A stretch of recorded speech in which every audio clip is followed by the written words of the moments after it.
बात करेंगे झारखंड की, तो झारखंड की सियासत में इन दिनों काफी कुछ होता हुआ दिखाई दे रहा है। एक बार फिर से राज्यपाल ने बिल वापस कर दिया है और उसे लेकर सियासत तेज होती दिखाई दे रही है। हम आपको बता दें कि विधानसभा से पास करने के बाद ये बिल भेजा गया था और अब जानकारी ये आ रही है कि एक बार फिर से राजभवन की तरफ से इस बिल को वापस कर दिया गया है। ज्यादा जानकारी के लिए इस वक्त हमारे साथ हमारे संवाददाता शाहनवाज हैं। शाहनवाज, क्या कुछ जानकारी सामने आ रही है बिल को वापस करने को लेकर?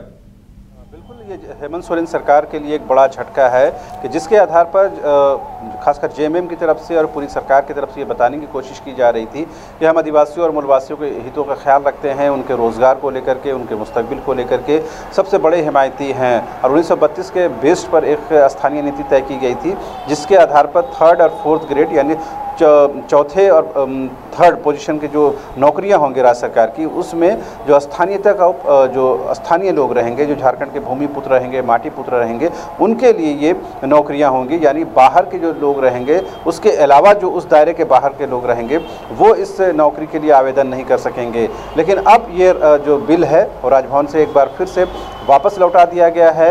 वर्तमान जो राज्यपाल हैं सीपी राधाकृष्णन ने, उन्होंने अटॉर्नी जनरल से इस मामले को लेकर के राय मांगी थी। राय मिलने के बाद ये बताया गया है कि कुछ एक ऐसे प्रावधान हैं जो ये कहीं न कहीं संविधान के भावना के खिलाफ जाते हैं, या यूँ कहें कि उसके प्रोविज़न के खिलाफ हैं, जिसमें ख़ास तौर पर यह है कि 3rd और 4th ग्रेड की नौकरियां अगर पूरी तरह से स्थानीय के लिए आप सुरक्षित कर देंगे तो ये किसी भी सूरत में नहीं हो सकता है कि बाकी जो कैटेगरी के लोग रहेंगे उनको आप आवेदन करने से रोक नहीं सकते हैं।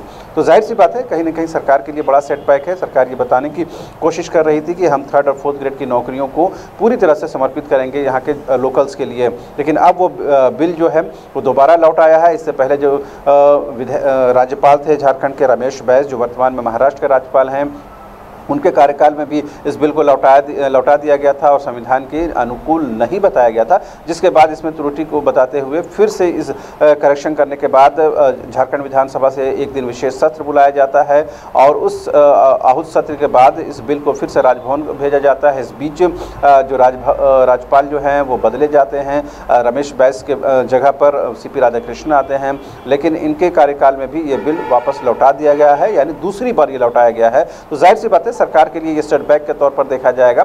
अब देखने वाली बात ये होती है कि क्या उन त्रुटियों को दूर करने के लिए सरकार विशेष सत्र बुलाती है, क्योंकि इस बहुत जल्द जो है शीतकालीन सत्र शुरू होने जा रहा है। तो उस सत्र के दौरान क्या इस पर चर्चा होती है या नहीं होती है, या फिर और थोड़ा टाइम लिया जाता है, क्योंकि बहुत ज़्यादा सरकार के पास भी समय नहीं है। अगले साल सरकार को पार्लियामेंट्री इलेक्शन और असेंबली इलेक्शन फेस करना है, उससे पहले सरकार को इन चीज़ों को स्पष्ट करना होगा। लेकिन सरकार के लिए आज के दिन में एक बड़ा ये सेटबैक है। अब देखने वाली बात होती है कि सरकार इससे किस तरह से बच पाती है, ये सरकार इससे किस तरह से उबर पाती है। शाहनवाज, एक तरफ परीक्षा बिल को राज्यपाल ने अभी 2 दिन पहले मंजूरी दी है और दूसरे बिल को रोक दिया है। इसका मतलब परीक्षा बिल को अगर मंजूरी दी है तो उसके लिए भी पर्याप्त आधार होंगे, और इस बिल को रोका भी है तो इसके पर्याप्त आधार उन्होंने गिनाए भी होंगे।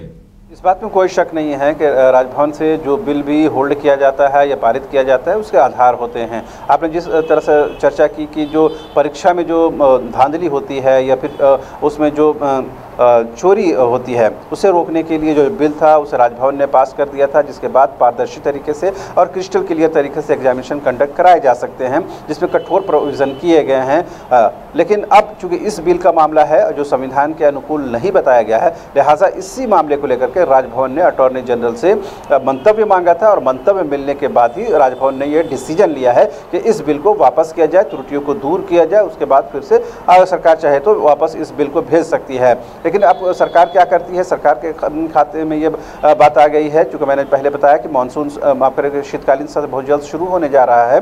अब ऐसे में क्या इस पर चर्चा होती है या स्पेशल सेशन बुलाकर इस पर फिर से पारित करा के राजभवन को भेजा जाता है, ये तो कानूनी पेचीदगी का सवाल है। लेकिन अभी फिलहाल सरकार के लिए एक बड़ा ये सेटबैक है। अब सरकार इससे किस तरह से उबर पाती है देखने वाली बात होगी। आपको याद होगा कि जैसे ही ये बिल पारित करके विधानसभा से राजभवन भेजा जाता है, पूरे झारखंड में कहीं कहीं सरकार की तरफ से ये बताने की की कोशिश होती है कि वर्तमान के हेमंत सोरेन की सरकार जो है वो आदिवासियों मूलवासियों के साथ है। खूब ढोल नगाड़े बजाए जाते हैं, आतिशबाजी होती है, रंग गुलाल उड़ाए जाते हैं। तमाम जेएमएम की तरफ से ये बताया जाता है कि हेमंत सोरेन की सरकार ने झारखंड के जल जंगल ज़मीन को बचाने का काम किया है।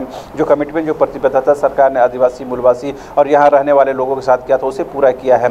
लेकिन अब चूंकि उसमें त्रुटि मानते हुए उस बिल को वापस कर दिया गया है, तो क्या सरकार फिर उस त्रुटि को जल्द से जल्द दूर कर पाएगी या नहीं, या फिर इस टाइम बहुत ज़्यादा सरकार के पास नहीं होगा तो फिर से उस बिल को वापस भेजा जाएगा कि नहीं, या फिर इसी दोराहे में जब झारखंड खड़ी रहेगी तो फिर से एक बार पार्लियामेंट्री इलेक्शन और विधानसभा चुनाव हो जाएंगे। तो ऐसे में 1932 का की बात जो कही जा रही थी, जो सपने दिखाए जा रहे थे, फिलहाल वो पूरे होते हुए नजर नहीं आ रहे हैं हम। जी चलिए शाहनवाज, देखने वाली बात ये होगी कि इस पर सरकार अब क्या कदम उठाती है। सत्र भी जल्द ही होने वाला है, ऐसे में ये देखना दिलचस्प होगा कि आगे क्या होता है।